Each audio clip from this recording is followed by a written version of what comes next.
Hello friends, welcome back to my channel. अगर आप मेरे चैनल पर नए हो तो मेरे चैनल को सब्सक्राइब करें और वीडियो को लाइक करना बिल्कुल भी ना भूलें।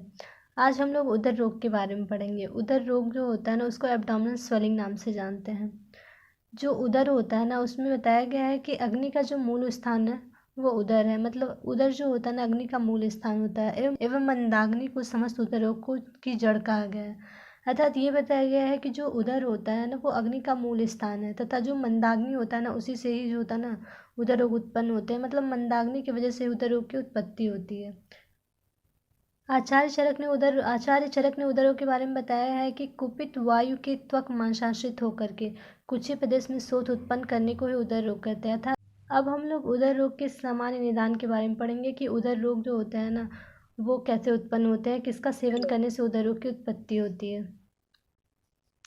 उदर रोग जो होता है ना, जब हम लोग अति अम्ल, लवण, उष्ण, क्षार, विदाही, अन्नपान या फिर गर्विष का सेवन करते हैं तो उदर रोग की उत्पत्ति होती है। या फिर अगर हम लोग वमन विरेचन के पश्चात जो हम लोग संसर्जन कर्म करते हैं, अगर जो संसर्जन कर्म करते हैं अगर उचित प्रकार से नहीं करते, मतलब अनुचित ढंग से हम लोग संसर्जन कर्म करते हैं तो भी उदर रोग की उत्पत्ति होती है। या फिर अगर हम लोग रुच्छ, विशुद्ध या फिर अपवित्र आहार विहार का सेवन करते हैं तो भी उदर रोग की उत्पत्ति होती है। रोग के कारण, अगर किसी रोग के कारण बस किसी व्यक्ति का जो शरीर है कृश हो गया और तो उसके बाद हम लोग संशोधन कर्म कर रहे हैं, मतलब किसी रोग के कारण अगर किसी व्यक्ति का शरीर कृश हो गया, मतलब वो दुर्बल हो गया और उसके बाद हम लोग उसमें संशोधन कर्म कर रहे हैं तो भी जो होता है उदर रोग की उत्पत्ति होती है। अति रुच्च अन्न सेवन करने से उदर रोग की उत्पत्ति होती है। वेग धारण करने से उदर रोग की उत्पत्ति होती है। अगर आंत फट जाती है तो भी उदर रोग की उत्पत्ति होती है। अर्शांकुर हो जाता है तो भी, ये भी जो होता है ना उदर रोग का निदान है। अग्निमान के बारे में मैंने बताया है कि अग्निमान मतलब मंदाग्नि, ये जो होता है ना अग्निमान उदर रोग का निदान है। अभी तक हम लोगों ने उदर रोग के बारे में पढ़ा है कि जो उदर रोग होता है ना, वो अग्नि का मूल स्थान होता है, ठीक है, और मंदाग्नि इसके कारण ही उदर रोग की उत्पत्ति होती है। इसके साथ साथ हम लोगों ने उदर रोग के निदान के बारे में पढ़ा। अब हम लोग उदर रोग की संप्राप्ति के बारे में पढ़ेंगे। उदर रोग की जो संप्राप्ति होती है उससे रिलेटेड एक श्लोक होता है जो कि किसी के पॉइंट ऑफ व्यू से बहुत इंपॉर्टेंट होता है। ये श्लोक है, रुद्धवा स्वेद अम्बुवाहिनी दोषा श्रोतांसी संचिता प्राण अन्यपानम अंशंदुस्य जनयंत उदरम नृणाम। ये चरक चिकित्सा का 13वें अध्याय का 20वां श्लोक है। बताया गया है कि जब हम लोग निदान का सेवन करते हैं, जैसे कि मैंने आपको निदान के बारे में बताया है कि अगर हम अग्निमांद हो जाती है, वेग धारण करते हैं, अति उष्ण, लवण, क्षार, विदाई अम्ल का सेवन करते हैं, ठीक है, वमन विरेचन के पश्चात अगर हम उसी प्रकार से संसर्जन कम नहीं करते हैं, ये सभी जो निदान मैंने आपको पहले बताया, अगर हम उनका सेवन करते हैं तो अग्निमांद की स्थिति उत्पन्न होती है, ठीक है। अग्निमांद होने से ग्रहणी में विकृति हो जाती है। ग्रहणी में विकृति होने से जो अपचित रस धातु होता है ना, उसके वजह से जो होता है ना आमोत्पत्ति होती है। आमोत्पत्ति के कारण अम्बुवा और स्वेदवा स्रोतों में अवरोध होता है, और स्रोतों में अवरोध होने की वजह से कोष्ठ से उदर के अभ्यंतर त्वचा में संचय हो जाता है, ठीक है, जिसकी वजह से उदर वृद्धि हो जाती है और उदर रोग की उत्पत्ति होता है। ये जो होता है ना उदर रोग की संप्राप्ति है। अब हम लोग उदर रोग के सामान्य लक्षण के बारे में पढ़ने जा रहे हैं कि उदर रोग के सामान्य लक्षण क्या है। इसका एक श्लोक है, इसे हम चाहें तो श्लोक के द्वारा भी याद कर सकते हैं या फिर ऐसे भी याद कर सकते हैं। इसका श्लोक होता है, कूचेर आदमाना अटोपा सोफा पात करस च मंदे अग्नि लक्षण गंडतम काश्यम च उदर लक्षण। अर्थात उदर में आदमान और आटोप उत्पन्न हो जाता है, ठीक है, हाथ और पैर में शोथ उत्पन्न हो जाता है, अग्निमान की स्थिति उत्पन्न हो जाती है, शरीर में कृशता हो जाती है, चलने में अगर असमर्थता होती है, कपाल प्रदेश में चिकनापन होता है, तो ये सभी जो होता है ना उदर रोग के सामान्य लक्षण होते हैं। उदर रोग के भेद के बारे में पढ़ने जा रहे हैं कि सभी आचार्यों ने लगभग उदर रोग के 8 भेद ही बताया है। ये होते हैं वातोदर, पित्तोदर, कफोदर, सन्निपातोदर, बद्धगुदोदर, प्लीहोदर और छतोदर।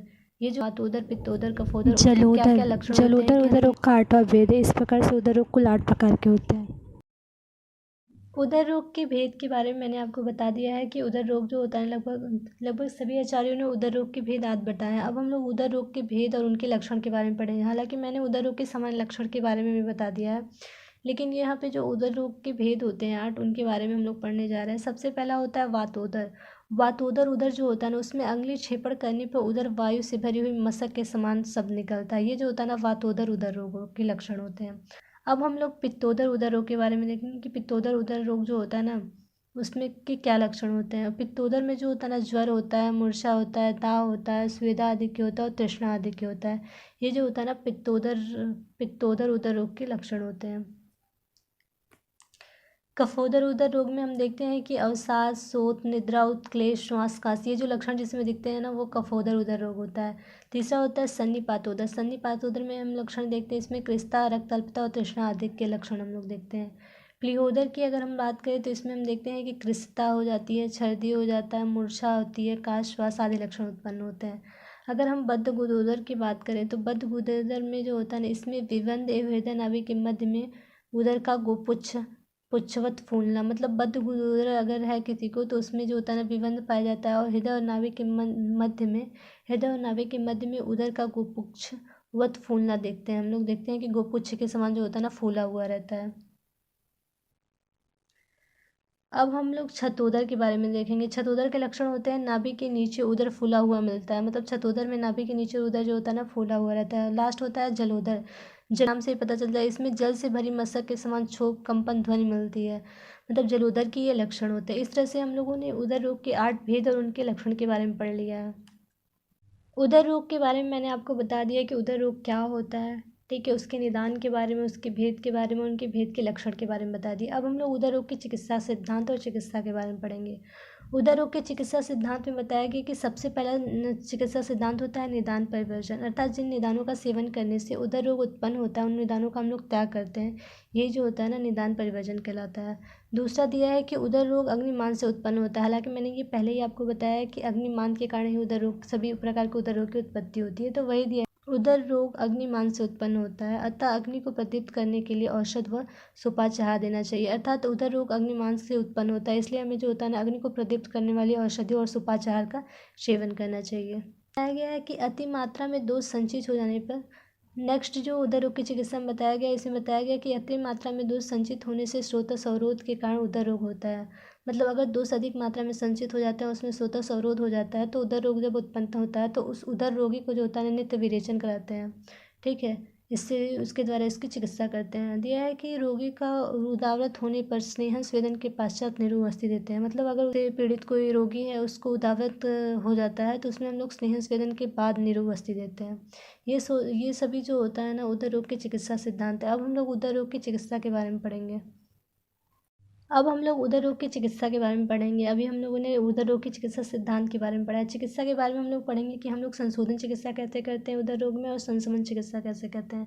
संशोधन चिकित्सा में हम लोग उदर रोगी में स्नेहन करा सकते हैं, स्वेदन करा सकते हैं, विरेचन कराते हैं। विरेचन के बारे में मैंने आपको बताया, निरुवस्ती के बारे में भी मैंने आपको बताया, अनुवासन वस्ती दे सकते हैं।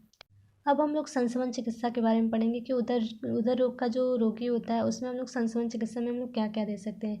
इसको आसानी से एक ट्रिक के द्वारा हम याद कर सकते हैं, जिसके द्वारा हम लोग कुछ औषधियों के नाम याद कर सकते हैं जो कि हम लोग उदर रोगी में देते हैं।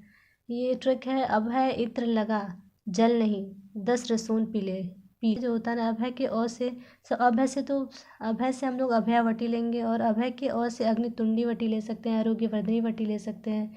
इत्र की अगर बात करें तो इत्र के ई से इच्छा भेदी रस, त्र से तैलों के सुंदर रस ले सकते हैं। लगा के लौ से लोकनाथ रस ले सकते हैं, लोहासो ले सकते हैं। लगा के लौ से लोकनाथ रस ले सकते हैं, लोहासो ले सकते हैं। जल की बात करें तो जलोदरादि रस ले सकते हैं। नहीं के 9 से नारायण चूर्ण ले सकते हैं। 10 से 10 मूला रस ले सकते हैं, और 10 मूल सटफल घृत ले सकते हैं। रसून की अगर बात करें तो हम लोग रसून तेल लेते हैं। पीले पीले के पौ से पिपली घृत लेते हैं। अगर ये सब जो होता है ना, पूरा उदर रोग के बारे में हम लोगों ने पढ़ लिया है। Thank you.